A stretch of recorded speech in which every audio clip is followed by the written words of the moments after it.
वाढत्या महागाईने सर्वसामान्यांचं कंबरडं मोडलं असतानाच आता गॅस दरवाढीचा मुद्दा चांगलाच तापू लागलाय। सोलापुरात आज काँग्रेसने आक्रमक पवित्रा घेत गॅस सिलेंडरचा चक्क प्रतिकात्मक अंत्ययात्रा काढली। गॅसच्या वाढलेल्या किमती आणि तुटवड्याचा निषेध करण्यासाठी काँग्रेस कार्यकर्ते रस्त्यावर उतरल्याचं पाहायला मिळाले।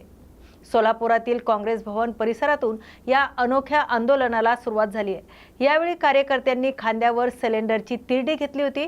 विशेष म्हणजे राम नाम सत्य है, नरेंद्र झाले सरेंडर अशा सरकारविरोधी घोषणा देत संपूर्ण परिसर दणाणून सोडला।